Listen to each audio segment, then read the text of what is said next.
So recently I got the chance to play and review a game called Aero's Quest, a new release by SoloWebNV, an indie dev based out of Netherlands Antilles.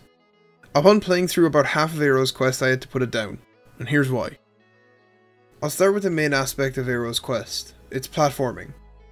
I played with an Xbox One controller, and right off the bat I felt the movement was just way too loose as my character jerked around screen in what I always felt was an extra step too far for every time. The jumping felt like I was falling through molasses, which didn't exactly lend itself well to the hustle and bustle of Aero's Quest's level design. To me, 2D platformers need to be tight and responsive. Aero's Quest was neither, and for that it fell apart at the seams right from the get-go.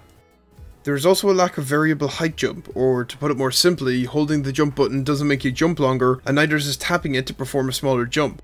While this might seem a bit trivial, Aero's Quest is a game depending on character precision, so the lack of that feature makes it all the more frustrating when trying to tackle obstacles that I feel were obviously built for a level of control that the game just doesn't have.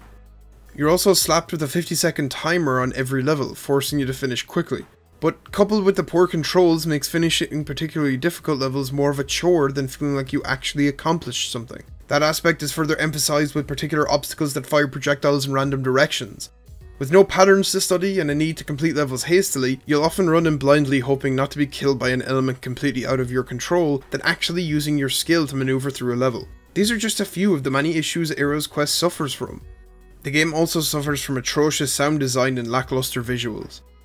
The character's footsteps sound like potatoes dropping onto grass, which gets incredibly annoying at times.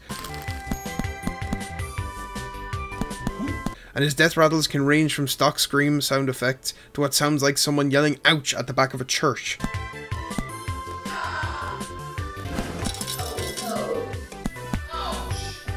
Keep dying and you'll even hear the poor excuse of humor that is the sad trombone.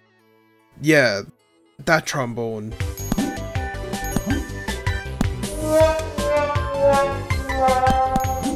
The soundtrack is a mix of upbeat songs that feel generally uninspired. The music is mainly composed of loops and meandering melodies that really don't have any kind of resonance with the game's story or its gameplay.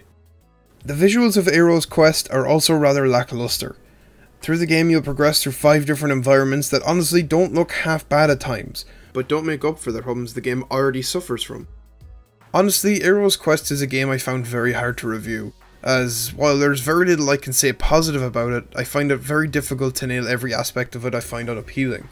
The gameplay is nothing short of dull, its sound design is drastically cobbled together, poorly at that, and its visuals are just bland. It launches on June 8th for $5.99 for the first week and then will go up to $7.99, but I can't recommend this game in the slightest. I give Aero's Quest a 1 out of 5. Thanks for watching and I'll see you later.